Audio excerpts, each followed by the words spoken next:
Allá por 2013, José Cabrera, inspirado en las nuevas comunidades de intercambio de conocimiento libre que surgían en Internet y que favorecían notablemente la innovación, especialmente en software, acuñó el término redarquía, en paralelismo con la jerarquía. Hoy hablaremos con Paloma Cabrera para dar espacio y forma a la redarquía en las organizaciones actuales. ¿Es realmente posible un sistema de intercambio de conocimiento libre y honesto en nuestras organizaciones sin responder a una línea de mando directa? Soy Julieta Pérez, Brand Manager de Inusual, y te doy la bienvenida al podcast Inusuales, el espacio donde hablamos y nos inspiramos con personas fuera de lo común. Pues ya estamos con Paloma y de entrada puedo decir, que siempre lo digo al final, es que se me queda corto el podcast, es que no me da tiempo. Ya, o sea, lo digo ya de entrada, se nos va a quedar muy, muy corto. Bienvenida, Paloma, y para empezar, preséntate, por favor, un poquito más desde el ser para que te conozcan los inusuales como persona y luego ya hablaremos del hacer, que va en este caso muy estrechamente vinculado el ser y el hacer. Pero empecemos poquito a poco. Vale. Bueno, Julieta, gracias por la oportunidad y por la invitación y es un placer estar aquí.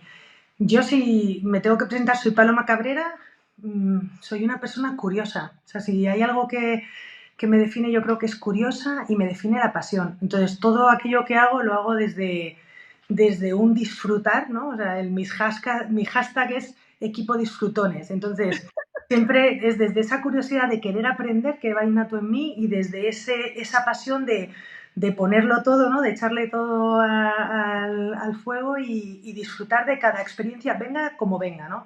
Entonces yo creo que eso me define desde el ser. Soy mamá de Olaya y de Mateo y la verdad es que es un viaje maravilloso estar en la maternidad. Tengo un compañero de vida desde hace más de 18 años también que es excelente y vamos en equipo. Por eso digo lo del equipo disfrutones y esta soy yo, una apasionada de la tecnología, soy ingeniera informática. Y después de más de 12, 13 o 14 años de multinacional tecnológica, me di cuenta que realmente el desafío estaba en las personas. Yo aceleraba la transformación a través de la tecnología y me di cuenta que la tecnología estaba fenomenal, pero que el verdadero reto eran las personas. Y cuando ya eres ingeniera y has entendido las máquinas, pues dices tú, oye, ¿y esto de las personas? Y empecé ahí un viaje personal de autoconocimiento por un lado, ¿sabes? Como ese despertar, ¿no? Que habla Pera, y de descubrimiento personal como persona y de ver cómo puedo ser una mejor versión de mí misma, y de ahí yo creo que fomentado desde la curiosidad, fui emprendedora en nada más terminar la universidad, monté mi primera startup. Entonces desde esa curiosidad y desde esa iniciativa o empuje o pasión, quería descubrir el mundo desde una perspectiva más de transformar, pero a través de las personas, porque te das cuenta que realmente las barreras que aceleran o deceleran en las organizaciones tienen que ver con esto. Y en esto llevo los últimos, yo creo que 4 o 5 años, en este apasionante viaje de transformar, pero ahora ya más desde las personas y desde las organizaciones. Paloma, me encanta tu presentación porque uno de los objetivos de este podcast es conocer a los líderes como persona, qué es lo que os hace líderes, ¿no? Porque siempre estamos con el debate del líder se hace, se nace, se forma, se transforma, etcétera, etcétera. Y me encanta la presentación porque coincide con casi todas las entrevistas que hemos hecho en curiosidad y pasión. Qué bueno. Quiero retomar de tu presentación, luego entraremos ya en materia más fuerte, pero sí quisiera rescatar que dices que trabajabas con tecnología, que la tenías muy dominada y llegó un momento en que te diste cuenta que realmente el poder de la transformación estaba en las personas.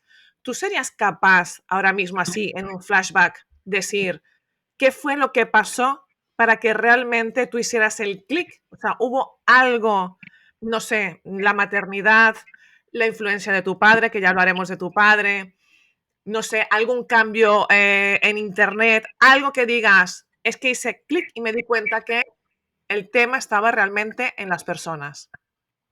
Bueno, yo no sé si es un clic que se hace en un momento concreto, honestamente. Creo que al final es como un latido que tienes, te diría como informática, ¿no? Como en background, ¿no? Es como un programa que está en tu cerebro ahí en el background. Yo desde el 2010 empecé a estudiar programación neurolingüística, temas de coaching para, pues en esa búsqueda también interna, ¿no? Y yo creo, por eso te decía que no creo que sea un clic, pero sí que es un tema de decidir de quién quieres ser en el mundo o dónde quieres estar.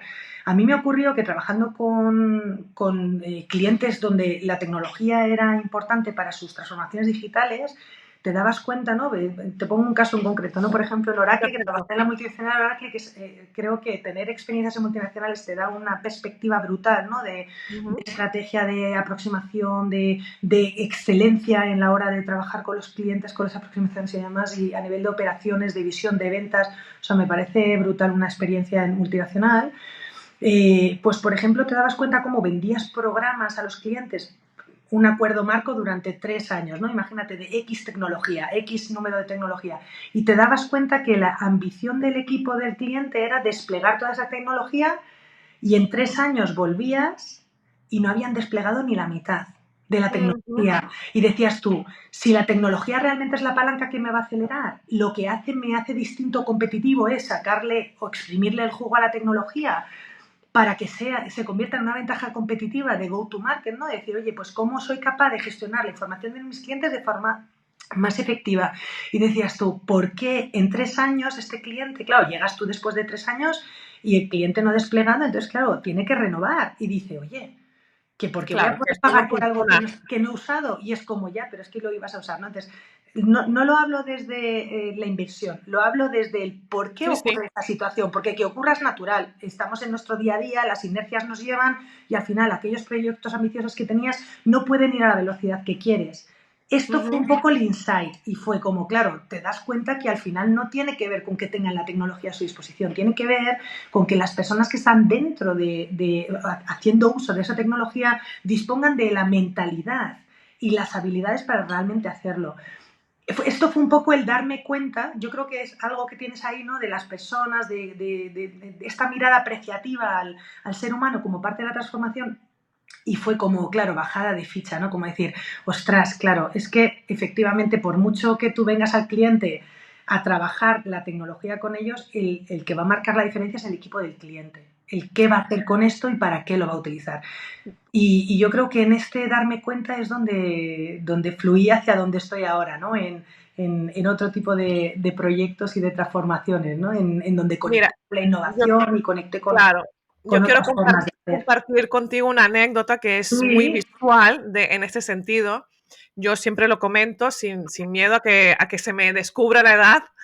Yo soy periodista y terminé la carrera de periodismo con máquina de escribir, pero fíjate. en mi facultad había dos salas llenas de ordenadores cerradas con candado porque no habían profesores capaces de hacer uso del ordenador.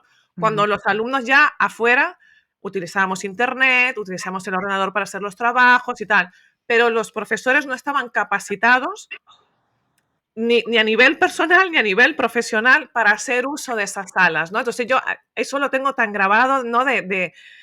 Podemos poner a disposición muchas herramientas, pero si no acompañamos a las ujú, personas en este camino, no llegamos a ningún sitio, ¿no? Entonces, total. ahora que lo comentabas, digo, es que es algo tan visual, ¿sabes? Mm, Y recuerdo con mi máquina de escribir en la mochila, ¿eh? O sea, y teniendo ordenadores en la facultad, o sea, brutal. mm. Paloma, coméntanos, ¿haces este cambio? ¿Haces esta transformación? ¿Pasas de multinacionales? ¿A dónde estás ahora? Vamos a entrar en materia. Bueno, ahora soy socia y directora en Cabrera Management Consultant, que es una consultora boutique familiar, y nosotros lo que hacemos es ayudar a las organizaciones a entender lo que está ocurriendo en este contexto tan complicado, ¿no? De cambios acelerados, para que la gente tenga la capacidad de adaptarse y de dar respuesta. Entonces, al final lo que ayudamos es a esa transición de decir, oye, lo que estoy haciendo hoy es relevante para mis clientes, soy un socio del presente, ¿no? Pero realmente me doy cuenta que todos los cambios que estamos viviendo de la tecnología, también sociales o ambientales, o sea, al final toda transformación digamos, de la sociedad revierte en la forma en la que yo entrego valor a mis clientes porque sus necesidades cambian. ¿Cómo tengo la capacidad dentro de mi organización de hacer ese reajuste que me está pidiendo el mercado, la sociedad, el momento, ¿no? Ujú. Entonces, nos dimos cuenta que Dos cosas. En este cambio hay una serie de desafíos a nivel organizacional, tanto de estructura como de liderazgo y de cultura, y eso ahora si quieres hablamos cómo se trabaja, pero luego tiene que ver también, y yo creo que esto es como lo interesante, con decir, oye, en esta transformación, ¿cómo soy capaz de convertirme en el socio del futuro de mi cliente, tener la capacidad de innovar, porque ante la disrupción, la capacidad de traducir esa disrupción en una oportunidad tiene que ver con tu mirada hacia la innovación, hacia ver las cosas no por lo que son, sino por lo que pueden llegar a ser. Y aquí es interesante entender qué herramientas tengo. Entonces, nosotros ayudamos a los clientes a abrazar esto como una oportunidad, pero para entender la oportunidad muchas veces hay que hacer, pues como cuando te gradúas las gafas, o sea, hay que hacer un cambio de mirada. Einstein decía, no se puede cambiar un problema desde el mismo nivel de perspectiva, ¿no? Desde la misma mirada. Claro. Y yo creo que esto es lo importante, que hay veces que los desafíos del futuro requieren de una mentalidad distinta, requieren de una forma de abordarlo, de decidir quién quieres ser dentro de la solución, y esto tiene que ver con algo que es muy significativo, y es, en el pasado hemos estado acostumbrados a abordar desde el punto de vista de negocio, y seguro que lo ves identificado en cualquier experiencia que has tenido profesional. Dices tú, oye, tengo que resolver esto, pues fenomenal, he estudiado una carrera, tengo las herramientas, ya las sé, lo he hecho en el pasado, entonces ante este problema aplico A, B, C y consigo resolverlo, fenomenal. Esto se llama problema técnico. ¿Qué es lo que ocurre hoy en día? Que como tenemos la incertidumbre como nuevo compañero de viaje, claro, con la incertidumbre hay que tener cintura y saber bailar con ella y entenderla como, bueno, como hay que abrazarla porque va a estar. Entonces no hay que resistirse, sino hay que incorporarla. Dicho esto, realmente no estamos ante problemas técnicos porque sabemos el problema pero no sabemos la solución.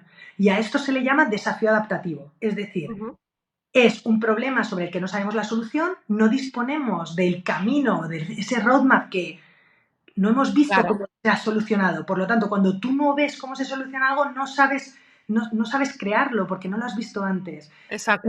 Claro, entonces aquí lo interesante que es, lo interesante es entender que ante un desafío adaptativo las personas son parte del problema, pero las personas son Parte de parte la de la solución. solución.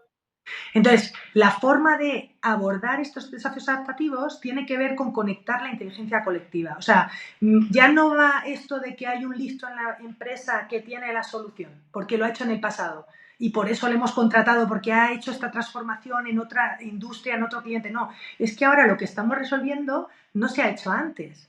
Entonces, al no hacerse antes, y esto yo creo que es la perspectiva interesante del desafío adaptativo, es que todos somos parte de la solución. Y para esto necesitamos un nuevo contexto donde conectes esa inteligencia colectiva para ponerla a favor de la organización. Por eso, ante los desafíos adaptativos, que es donde estamos, las empresas tienen que saber moverse de una nueva forma, ¿no? O bailar con esa incertidumbre desde un lado más Claro. bonito, más amable.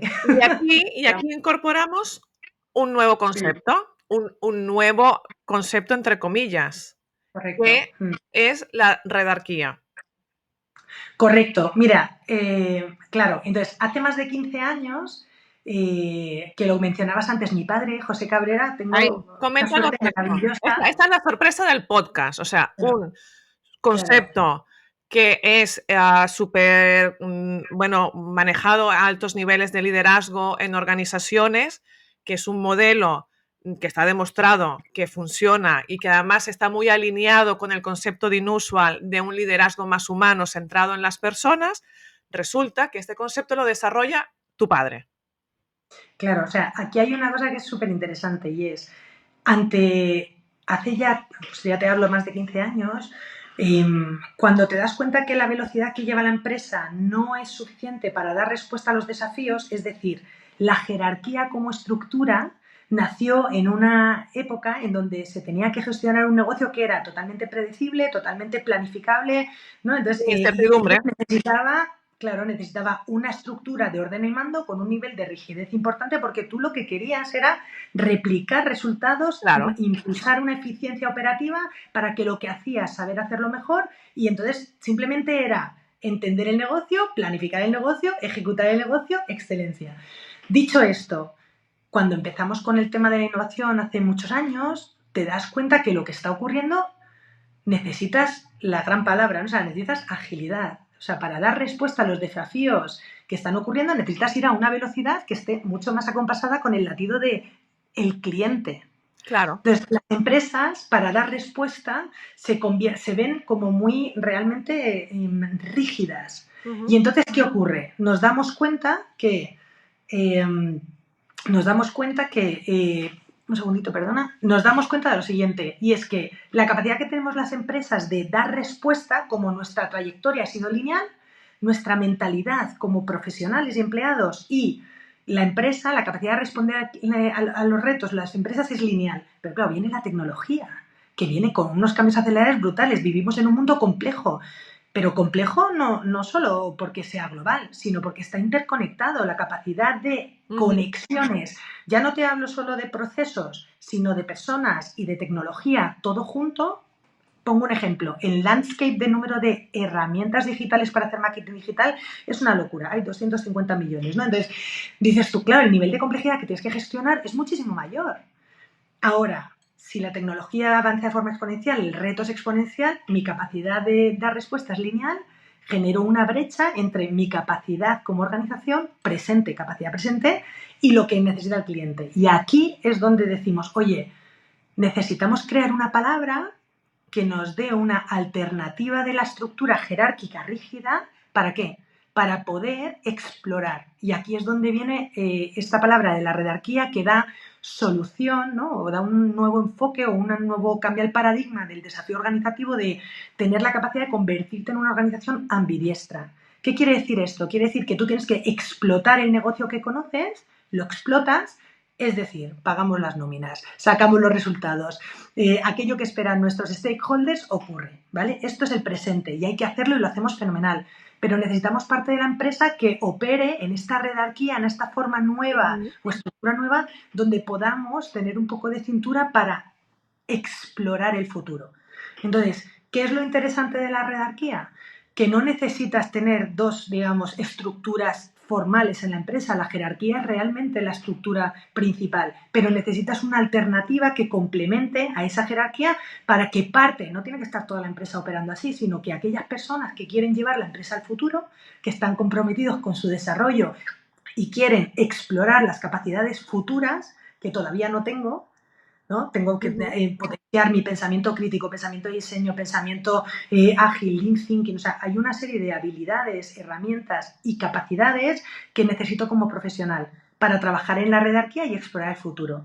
Entonces, la redarquía lo que permite es que esas personas puedan, uno, aprender y dos, organizarse de forma autónoma en red de tal manera que alineados con la estrategia, es decir, la redarquía, están conectados. Esto no es una cosa va por un lado y otra otra, no. Yo siempre opero en la redarquía alineada con lo que es importante para mi empresa. ¿Y qué hago? Equipos autónomos en red alineados con la organización. ¿Para qué? Para acelerar iniciativas de negocio. Iniciativas que me conectan con el futuro. Entonces, ¿qué me permite esta dualidad operativa de explorar y explotar? Pues tener la capacidad de explotar el presente, o sea, trabajar lo que se entregar resultados, y dos, la redarquía me permite traer el futuro a la agenda del presente y que parte de mi empresa puede ser un 10% de las personas. No hace falta que esté todo el mundo, un 10% del tiempo de la gente, ¿no? Esté en pensar distinto, en innovar y en buscar lo que todos necesitamos, nuevos motores de crecimiento. ¿Para qué? Para que el día de mañana yo pueda seguir siendo relevante para mi cliente y siendo hoy el socio del presente, también ser socio en el futuro, ¿no? Aquí quiero rescatar varias cosas, Es Paloma, que me apasiona tanto que yo me das cuerda y ya has Sí, visto no, que... no, tú sola. Pero es que es un tema apasionante, de verdad, porque... Te lo montas. No, pero quisiera recoger varias cosas porque, claro, estás compartiendo mucho contenido de valor. Sí, Quiero recogerlo y conectarlo con otros fenomenal. inusuales, ¿no? Con esto que hablabas de sentirse cómodos y garantizar la explotación para luego poder hacer la exploración. Quiero rescatarlo porque Francisco López, que es otro inusual, que también hizo una entrevista muy interesante, hablaba de liderar en el margen, que viene a ser esto, o sea, garantizar el propósito propio de una organización, que es la de servir a sus clientes y poder pagar nóminas, básicamente, y a partir de ahí liderar en el margen para poder hacer una exploración y poder crecer. Quiero rescatar también, porque estuve investigando, Y claro, tu padre, José Cabrera, se inspira en este modelo de redarquía, creo que era por el 2003, cuando hay el gran boom de Internet. Y con esto hablé con Fernando Barbera, que es también como un romántico de la tecnología. Entiendo que tú también, que tu padre también viene de ahí, que nacemos de esta cuna de Internet, donde Internet cuando empieza se abre una gran ventana en la que todos podemos formar parte, colaborar y hacer algo más grande todos juntos, ¿no? Hablamos de foros, de intercambio de contenidos, de información, que no importa dónde estés, ni quién seas, ni cuál es tu capacitación, siempre puedes estar dentro aportando cosas, ¿no? Entonces, entiendo que tu padre se inspira en este sistema de trabajo, de inteligencia colectiva y de trabajo en grupo para poder crear cosas desde diferentes perfiles, con diferentes visiones, ¿no? Y con enfoques como muy integrativos, ¿no? O sea, no importa dónde estés, siempre podemos integrar tu enfoque al mío y poder pensar, que es lo que tú comentabas, me parece tan interesante y tan complicado, el poder imaginar un futuro en el que no hemos estado. Claro. Sí, pues mira, es muy interesante este apunte que haces porque al final de lo que se trata es, esa inspiración viene de las redes, del poder de las redes, porque efectivamente todo cambia cuando surgen las redes, ¿no? En el sentido de la forma de comunicarnos, la forma de ser, la forma de estar. Dentro de una red, tú conectas. O sea, tú puedes estar en una red teniendo distintos roles y esto es lo maravilloso. En una redarquía hay, digamos, como ingredientes necesarios. Uno es la participación y la colaboración. O sea, realmente lo que tú potencias es colaborar para llegar más lejos, porque entre tú y yo la suma de los dos es más que dos, ¿no? O sea, es, al final Claro, es la suma de las partes suman más que el todo. Y de esto es de lo que se trata, poner en juego esta inteligencia colectiva. Por otro lado es en la autonomía. Es yo tengo un nivel de autonomía y de autoliderazgo que tengo la capacidad, sin ser un líder formal en la jerarquía, tener la capacidad de, ante una idea, movilizar los recursos para hacer que las cosas ocurran. Esto es fundamental. Entonces tengo una autonomía y luego como estoy alineado con la estrategia, y esto es fabuloso, y estoy liderando una iniciativa, como necesito agilidad, la toma de decisiones queda totalmente distribuida.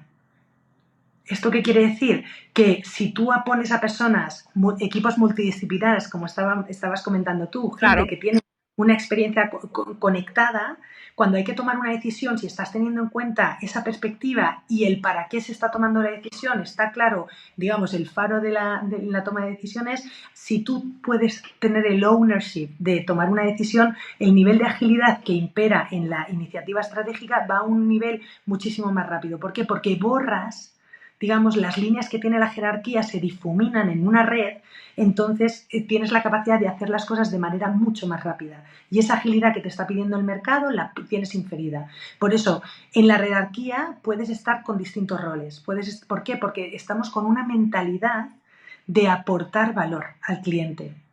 Entonces, es una mentalidad de que cualquier cosa que estamos haciendo tiene un para qué de crear valor, crear impacto y ir un poquito más allá de lo que estamos acostumbrados. Entonces, es muy interesante lo que comentas, es el poder de la red, hacerlo tangible. Claro, Yo pongo un ejemplo que es muy curioso, seguro que te ha pasado. Cuando estás en una empresa, te vas a la máquina de café a tomar un cafetito, porque todos tenemos derecho a tomarnos un cafetito y conectar con la gente, y es un momento genial. Hay muchas veces que en ese corrillo, ante un problema que has tenido con un cliente, hablas con tu compañera de marketing, con tu compañero de ventas, con tu compañera de tal, y entre los tres o cuatro que claro. estás tomando café, de repente surgen ideas. Pues esta redarquía sería darle forma a esa inteligencia colectiva que ocurre en las organizaciones de forma informal, pero si coges todo ese intelecto y lo pones a favor, digamos, un poco de crear impacto en la organización de tus clientes y resuelves el problema, porque muchas veces esas personas que tienen la capacidad de resolver el problema no lo hacen porque no tienen un contexto donde poder aportar ese valor. Entonces, esta redarquía lo que te permite es que personas que están en la organización tengan la capacidad de forma autónoma de decir, oye, tengo esta idea, presento esta idea, estos son los recursos, quiero crear este impacto, quiero validar, porque la innovación no va de tener razón, va de validar hipótesis, quiero validar que haciendo esto con estas personas para crear este valor al cliente podría tener sentido. Y entonces en la redarquía exploro.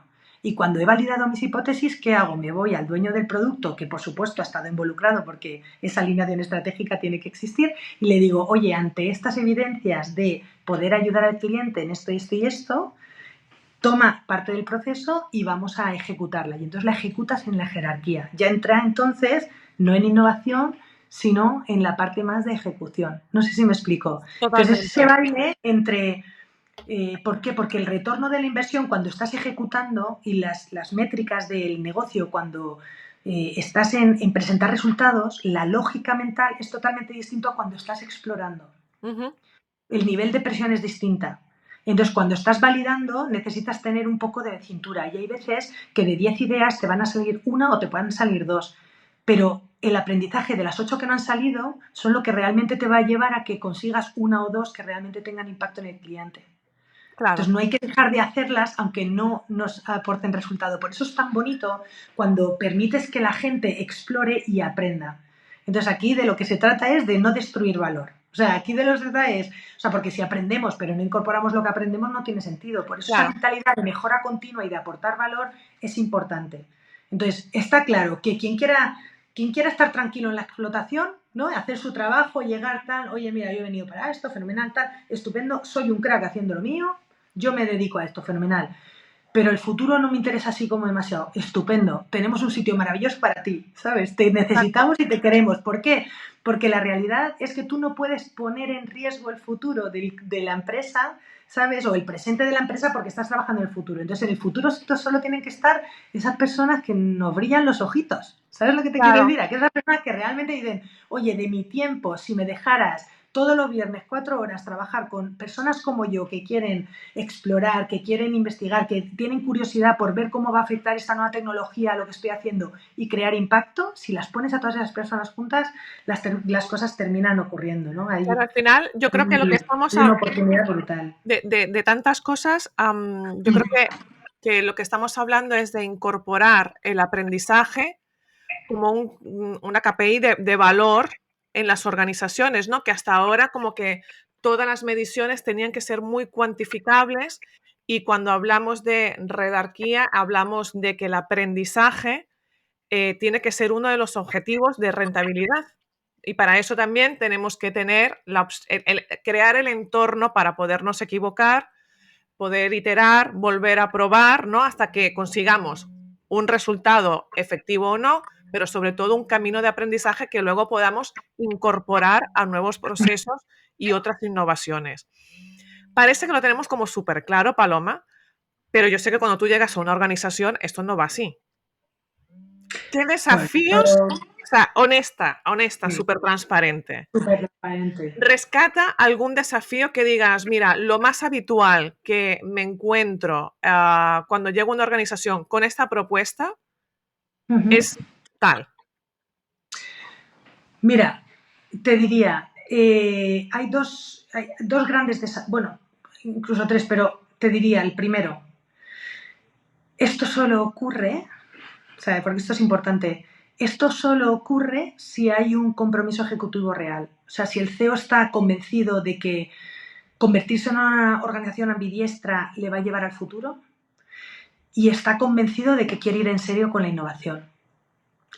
Y no me refiero a tener, porque la innovación hay muchas maneras de entenderla. Hay gente que entiende que la innovación es poner un equipo de transformación, un equipo de innovación. Yo hablo de inferir una cultura de innovación, porque la innovación se tiene que convertir en el trabajo de todos. Tiene que ser un contexto que no solo porque estás en el equipo de transformación o en el equipo de innovación puedes innovar. Estás creando espacios donde la gente también pueda hacerlo desde su experiencia. Eso es muy potente, porque al final estás conectando la creatividad de la organización, canalizándola a través de un cómo innovamos juntos. Entonces, como te diría, el compromiso ejecutivo es fundamental. ¿Por qué? Porque tienes que liberarte tiempo. a las personas. Tienes que liberar de tiempo y el tiempo tiene que ver con tiempo físico y tiempo mental. O sea, tienes que, para que el futuro esté en la agenda del presente, las personas que van a trabajar para el futuro no están innovando a las 8 de la tarde con 800 mails pendientes después de todo el día reunido enlazando Zoom con Zoom. Ya, ¿Sabes? claro. Entonces, esta parte es importante, entenderla, que ese es uno de los desafíos, el tema del tiempo. Por eso, si no hay un compromiso del CEO, o cuando hablo del CEO, la redarquía no tiene que estar sistémicamente. O sea, tú puedes impulsar una redarquía en tu departamento, ser un líder de una unidad de negocio o de un área funcional y trabajar con tu equipo en redarquía, aunque no está instalado. ¿Por qué? Porque no tienes que llevar toda la empresa al futuro. A lo mejor quieres llevar tu departamento también un poco al futuro, y el futuro tiene que ser con ayudar al resto de la organización a impulsar una mejora continua, a impulsar la proactividad desde otro lado, a resolver problemas o funcionales de los clientes desde tu conocimiento o tu área funcional. Esto también es innovación, no es solo hacer grandes Sí, sí, cambios sí. disruptivos. La innovación Claro. tiene que ver también con entender que hay nuevas formas de hacer que nos pueden hacer llegar más lejos como equipo también, ¿sabes? Desde la mejora continua, desde la sostenibilidad. Hay aquí como muchos temas. Y luego, fundamental, ¿por qué es importante el compromiso ejecutivo? Porque tú tienes que impulsar una cultura de innovación. Las empresas y la jerarquía está preparada para una cosa fundamental, que esto yo creo que seguro que lo has vivido en algún momento. La jerarquía está en contra no en contra, está diseñada para que la disrupción no esté no esté en la ecuación, ni incertidumbre. Entonces, Claro. cuando tú quieres inferir disrupción o innovación en una organización que ha nacido para ejecutar lo que sabe ejecutar, ¿qué es lo que ocurre? Que empieza el sistema inmune corporativo a tope de power. Y entonces, ¿esto qué quiere decir? Pues que se materializa en resistencias. Por eso, yo creo que esta es la clave, y por eso cuando la redarquía es súper útil, porque no todo el mundo, y menos las que están en modo resistencia, son los que tienen que llevar al futuro. Lo que tenemos que hacer es conectar a las personas que quieren ir al futuro realmente, generar evidencias de que nuevas formas de hacer son posibles en la organización y que esas, digamos, intraemprendedores, o sea, es como tú tienes que inmunizar a la organización, tienes que inferir un virus, ¿no? Entonces esas las personas que, digo, bueno, inferir anticuerpos. Entonces, ¿quiénes son los anticuerpos? Los intraemprendedores, la gente que Claro. quiere trabajar en innovación. Entonces, tú a través de los intraemprendedores haces dos cosas. Uno, les entrenas con los comportamientos que necesita una cultura innovadora, y dos, lo viralizan. Y a través de una viralización sistémica en la que tú ves los comportamientos que están reforzados por la dirección, te das cuenta que esto lo dice Xavier Marcet muy bien, es como el glue leadership. Es cuando tú tienes una cultura con unos comportamientos y los líderes realmente están reconociendo y desarrollando esto, pues es fabuloso.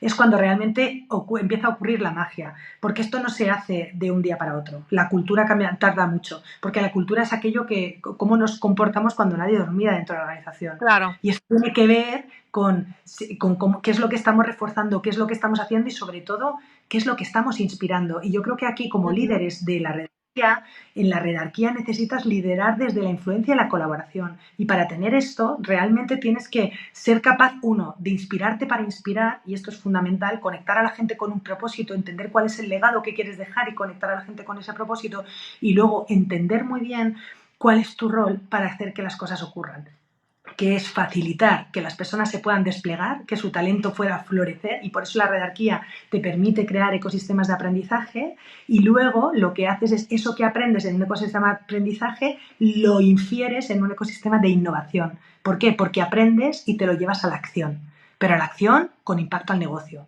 no Claro. simplemente crear, ¿no? O sea, esto Claro. sería un poco... Bueno, de hecho en el MBA de Inusual, de los sí, primeros escalones que tenemos que subir es el de inspirar para poder contagiar y conspirar, ¿no? Y al correcto. final es lo que dices tú, el poder fichar, detectar quiénes son estas personas con el brillito especial para decir, oye, tú y tú, vamos a contagiarnos, a contagiar a otros para luego poder hacer una conspiración y poder hacer una gran transformación.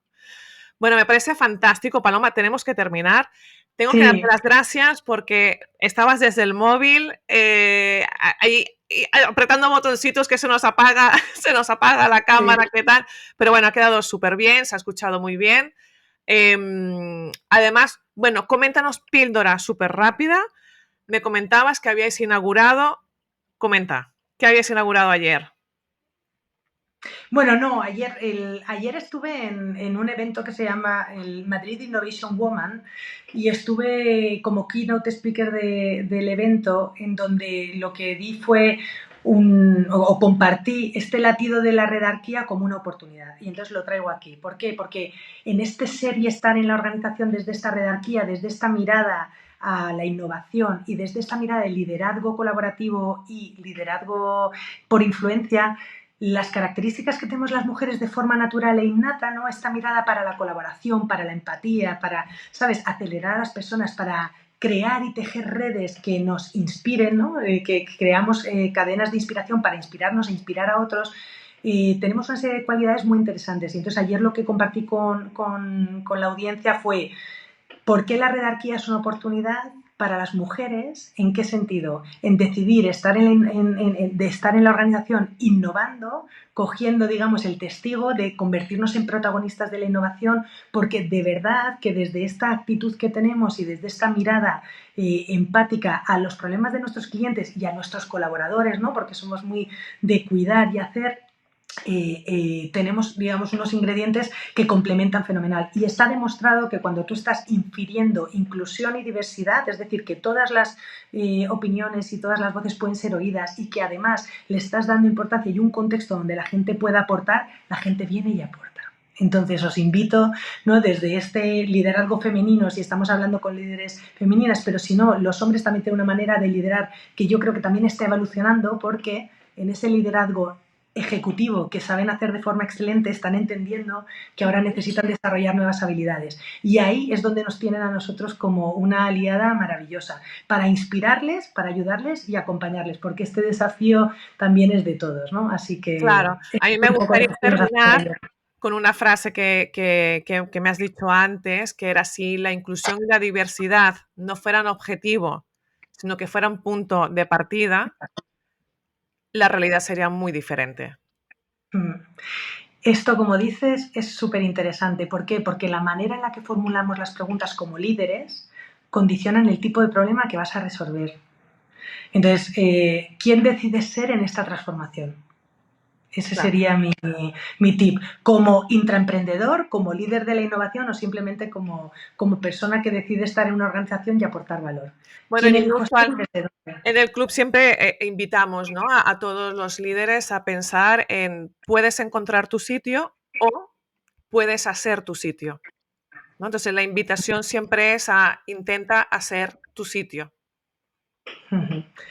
Lo que está claro es que el futuro que viene es apasionante, y necesitamos estar rodeado de gente estupenda, con grandes ideas, que nos rete, ¿no? Esto lo llama Simon Sinek, lo llama los worthy rivals, ¿no? Los rivales de referencia, y es: yo no compito, no estoy en la competición con el otro, estoy entendiendo que traer mi mejor versión es la mejor estrategia personal. Entonces, ser un poquito mejor cada día es realmente lo que me va a acercar al éxito personal, lo que cada uno decida que es éxito personal. Pero creo que esto es muy bonito, esta mirada, porque yo no estoy compitiendo con los demás. Los negocios, tu liderazgo, tiene que ser un juego infinito, ¿no? Él habla de la teoría del juego infinito, y yo creo que eso es una forma bonita de estar como líder. Bueno, finalmente el móvil de Paloma no ha dado para más, se ha apagado de repente. Por suerte ya estábamos terminando el podcast, solo quedaba despedirnos, así que agradezco enormemente a Paloma el esfuerzo grandísimo que ha hecho para estar con nosotros hoy. Pero es que teníamos muchas ganas de hablar sobre la redarquía, un término que parece nuevo, que como vemos no lo es, pero que aún queda mucho por incorporar en las organizaciones. Yo te invito a que mires hoy a tu alrededor y busques dónde está esa máquina de café en la que se reúne tu talento y hace un intercambio informal de ideas, de problemas, de soluciones, de innovación. Es más, te invito a que busques la manera de que seas tú como líder el punto de reunión, que seas tú esa máquina de café. Así que no me queda nada más que agradecerte a ti y a Paloma, por supuesto, por haber estado aquí, y invitarte a nuestro próximo episodio del podcast. Gracias por ser y estar.